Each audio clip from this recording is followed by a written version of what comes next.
Hello everyone, welcome to India walk. तो कैसे हो दोस्तों। आज मैं आपको एक ऐसे स्थान पर लेकर जाने वाला हूं जिसको देखकर आप बोलोगे वाह क्या सीन है। वाह क्या सीन है। अब मैं राजस्थान में हूं और राजस्थान से दूसरे राज्य में जा रहा हूं। कहां जा रहा हूं, क्यों जा रहा हूं, वो तो आपको इसी वीडियो में आगे पता चल जाएगा। लेकिन जिस स्थान पर जा रहा हूं मैं, उस स्थान पर मैं कभी भी नहीं गया था और शायद हो सकता है आप भी वहां पर नहीं गए होंगे। तो कौन सा है वो स्थान, आप पहले हमें कमेंट करके बताइए जल्दी जी। फाइनली दोस्तों, मैं उस स्थान पर पहुंच चुका हूं जहां 1572 में खानवा के युद्ध की पहली शाम को बाबर यहां पर पहुंचे थे। यानी मैं उत्तर प्रदेश के फतेहपुर सीकरी पहुंच चुका हूं। सो दोस्तों, I hope all of you good. तो अपन आज इस वीडियो में आपको फतेहपुर सीकरी को एक्सप्लोर कराने वाला है और साथ ही साथ फतेहपुर सीकरी का पूरा इतिहास भी आपको बताने वाला है। तो अगर आप इस चैनल पर नए टपके हो तो चैनल को सब्सक्राइब जरूर करना और वीडियो अगर पसंद आए तो लाइक जरूर करना। तो लेट्स गेट स्टार्टेड।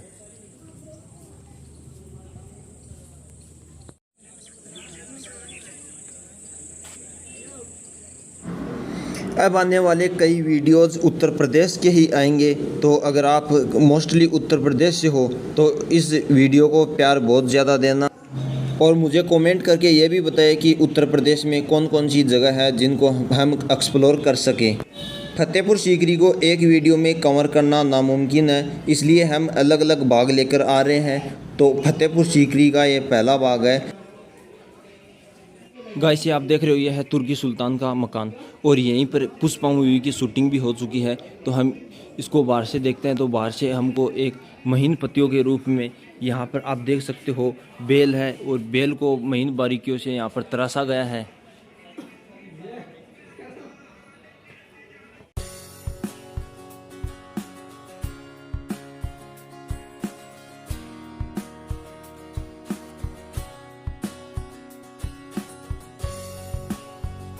मकान की सुल्तान के मकान के गेट के जस्ट ऊपर आप देखोगे तो यहाँ पर एक जाली इस प्रकार से तराशी गई है कि यहाँ पर एक एडिशनल अतिरिक्त जाली लगाने की कोई भी ज़रूरत नहीं होती, क्योंकि इस जाली के अंदर से हवा आराम से आर पार हो सकती है। और हम इसको अंदर से देखते हैं तो हमको एक अंदर अलग ही प्रकार का नज़ारा मिलता है जो इस फतेहपुर सीकरी के पूरे मकान से अलग हमको देखने को मिला है। इनकी छत, पूरी दीवार, सभी के सभी अलग प्रकार से इनको तराशा गया है, जो बाकी फतेहपुर सीकरी के अंदर किसी भी प्रकार के महल को नहीं तराशा गया है।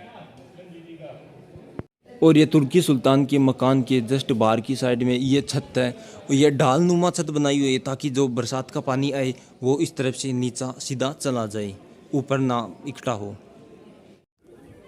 गाइस, अब आप ये देख रहे हो ना, ये है अनूप महल और जो इस फतेहपुर सीकरी के अंदर ही बना हुआ है। और यहाँ पर हिंदी मूवी परदेश सॉन्ग भी यहाँ पर शूट हो चुके हैं। तो ये एक ख़ास तालाब है, ये नॉर्मल तालाब नहीं है जिसको अनूप तालाब के नाम से जाना जाता है। और यहाँ पर आज भी पानी है, बट यहाँ इस पानी के अंदर बहुत ज़्यादा शैवाल होने के कारण ये पानी बिल्कुल भी शुद्ध नहीं है, पूरा का पूरा अशुद्ध है। और हम इस साइड अंदर आए तो अंदर आने के बाद हमको सबसे पहले यहाँ पर ये मिला है एक अनूप तालाब और उस साइड में तुर्की सुल्तान का मकान मिला है। तो और वहाँ पर वो एक बगीचा है, तो हम उस बगीचे के बारे में भी हम आपको अभी बताने वाले हैं। तो सबसे पहले इस साइड में चलते हैं।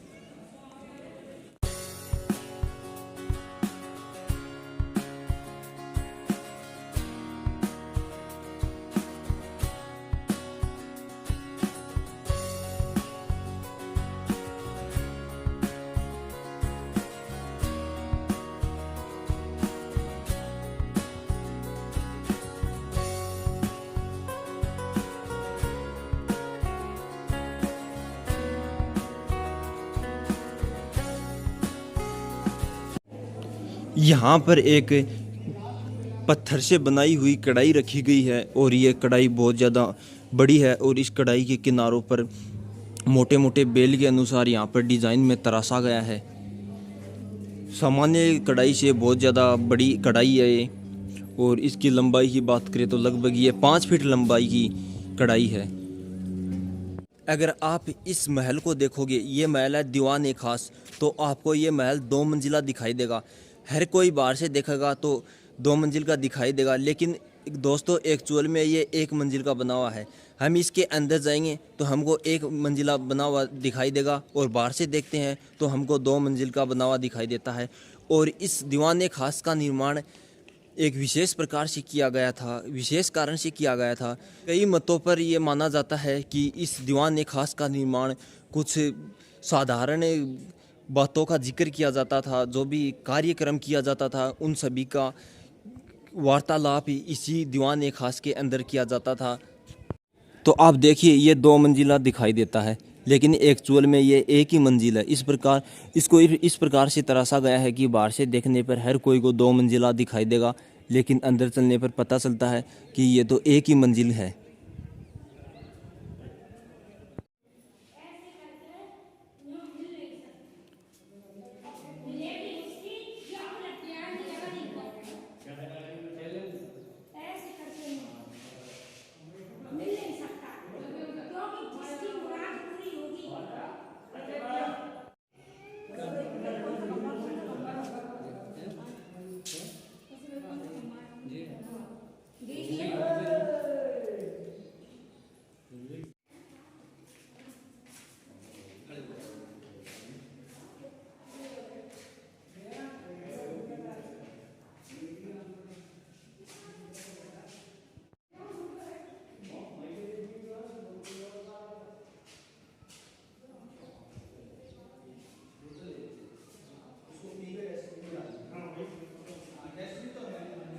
इस बगीचे का निर्माण बाबर ने करवाया था। खानवा का युद्ध था, उसकी विजय प्राप्ति के बाद बाबर ने 3 स्थानों का निर्माण करवाया था।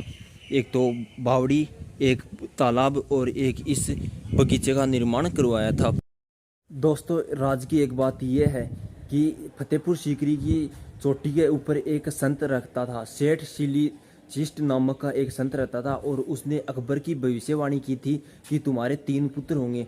तो उसकी भविष्यवाणी के कुछ ही दिन बाद अकबर के पुत्र हुआ जिसका नाम था जहांगीर, और जहांगीर के जन्म होने के 2 साल बाद, जहांगीर का जन्म 1569 में होता है, और 2 साल बाद 1571 में अकबर ने फतेहपुर सीकरी का निर्माण करवाता है, और उसमें सबसे पहले सेठ सिली चिष्ट का मकबरा और शाही भवन का निर्माण करवाता है।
गाइस अब आप मेरे जस्ट सामने आप देख रहे हो, ये है पंचमहल। इसको पंचमहल के नाम से जाना जाता है क्योंकि ये 5 मंजिल से बना हुआ है, और इसी कारण इसको पंचमहल के नाम से जाना जाता है।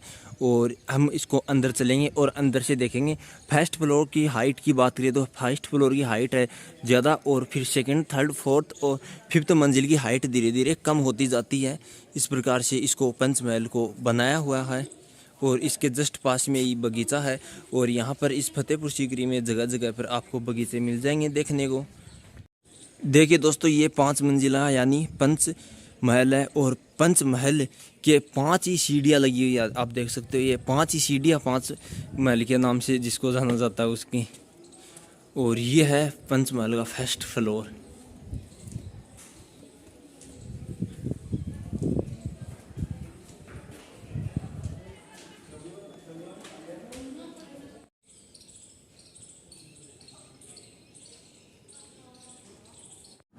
इस पंचमहल में टोटल 176 स्तंभ हैं, जिनमें पहली मंजिल में 84, दूसरी में 56, तीसरी में 20, चौथी में 12 और पांचवी मंजिल में 4 स्तंभ है।